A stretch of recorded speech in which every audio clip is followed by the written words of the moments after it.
Las sociedades secretas de ultraderecha se activan en contra de AMLO.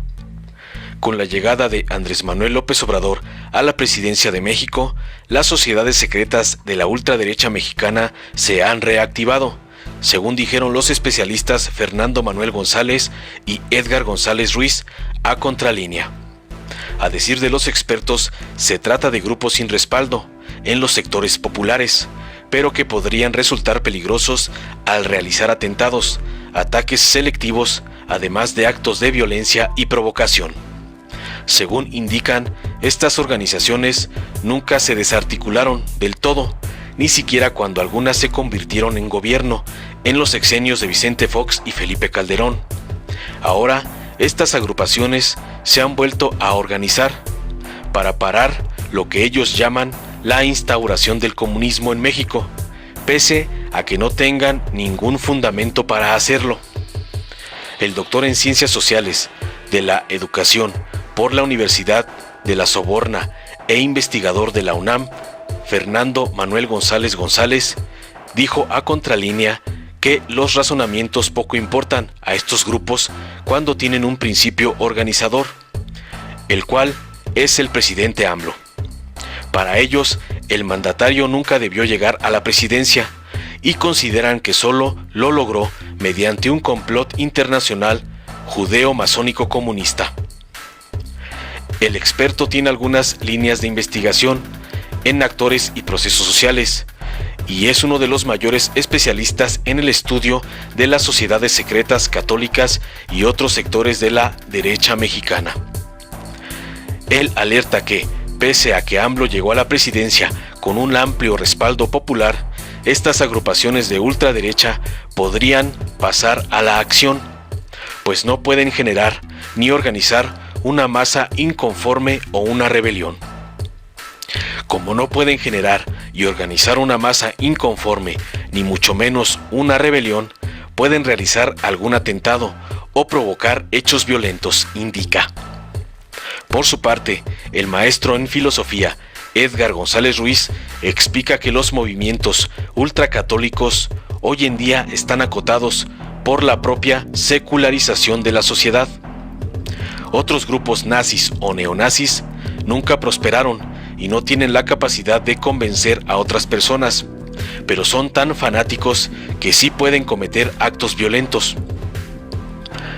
Eso sí, se pueden organizar 3 o 4 y hacer lo que quieran, pero de ahí a que se constituyan en un movimiento, no, aseguró. Quienes sí podrían aumentar el número de simpatizantes son las derechas abiertas, es decir, las que actúan de forma pública y cuya principal lucha es por medio del sistema político electoral, como el PAN, el Partido Encuentro Social PES o México Libre, la organización de Felipe Calderón. Fernando Manuel González agrega que, en el espectro político ideológico, la derecha es menos diversa que la izquierda. Sin embargo, también hay ciertas corrientes irreconciliables que, por ello, se debe hablar de derechas, más que de una sola posición monolítica. González Ruiz añade que las posiciones de derecha se encuentran, en mayor o menor medida, en todas las oposiciones del sistema político electoral y que incluso participan en el actual gobierno federal. También explican que los personajes de las sociedades secretas se encuentran dentro de movimientos como el Frente Nacional Anti-AMLO, FRENA, la Confederación Patronal de la República Mexicana, Coparmex, el Partido Acción Nacional, PAN, instituciones educativas, privadas y públicas, gobiernos estatales e incluso el gobierno federal. El Frente Nacional Anti-AMLO. En cada acción convocada por el movimiento, Gilberto Lozano, dirigente de FRENA, reporta hasta 10 veces más asistentes de los que estiman las autoridades. El ejemplo más reciente de esto fue el evento del pasado 21 de noviembre, cuando reunió a un contingente que ni siquiera desbordó la glorieta del Ángel de la Independencia. Lozano también decidió levantar el plantón que mantenía en el Zócalo, y entre burlas debió aceptar que no podría hacer renunciar al presidente antes del 30 de noviembre, tal como lo había asegurado. El 28 de noviembre, Lozano hizo un video en el que decía haber creado un fideicomiso para asesinar al presidente y su familia.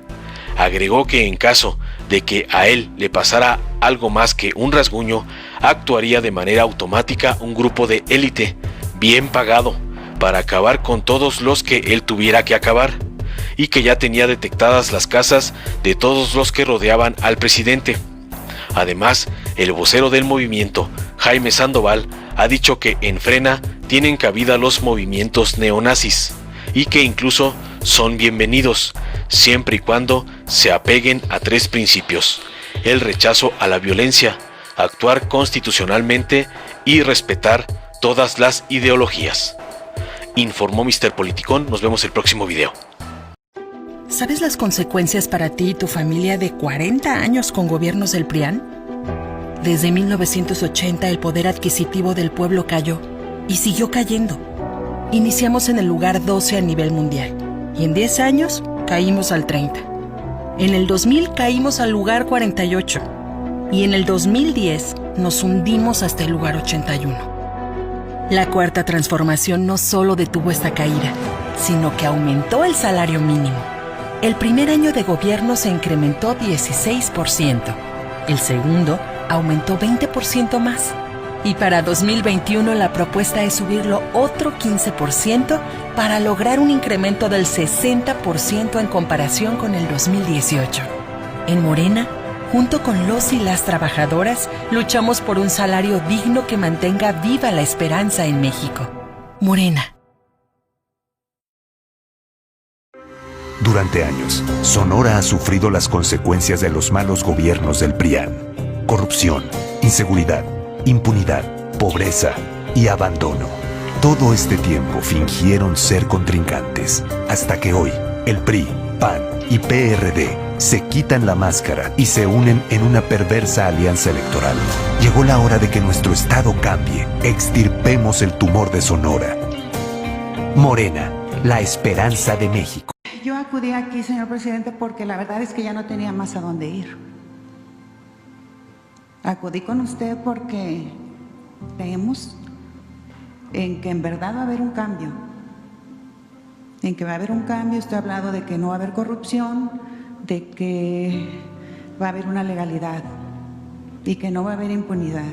Yo solo quiero que usted o quienes están ahí me respondan por qué mi hijo, que tiene 13 años preso por una condena injusta y que hace 3 años debía estar ya conmigo, libre, con su familia, en libertad, porque sigue preso.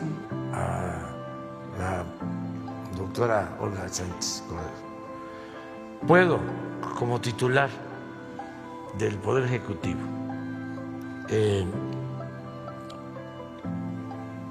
indultarlo, porque si puedo, lo voy a hacer hoy mismo. El caso de este muchacho es verdaderamente una tragedia jurídica, presidente. El indulto procede únicamente con sentencia definitiva. Con el tema de tortura, presidente, un juez sensible le otorgaría la libertad de inmediato. Voy a hablar con el presidente de la Corte el día de hoy. Y hoy ya liberaron a mi hijo Rafael, que estaba preso. Vi que gracias a su voluntad política de hacer las cosas bien, de hacer justicia, mi hijo ya está libre. Yo le agradezco mucho de todo corazón. Tengo el corazón en la mano y no tengo palabras,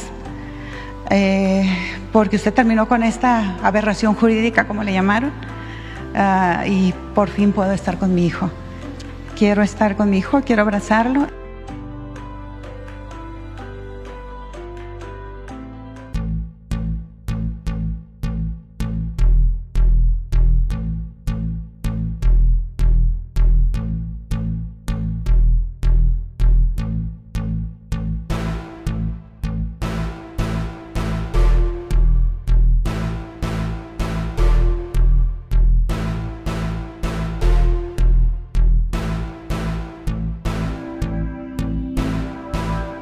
Durante décadas, México sufrió una grave enfermedad, un tumor maligno llamado PRIAN, que saqueaba al país.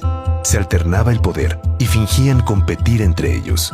Hoy finalmente se quitan la máscara y se unen en una perversa alianza electoral. A ellos los une la corrupción, la ambición y el miedo de seguir perdiendo el poder. No permitas que se salgan con la suya. Extirpemos el tumor de México. Morena.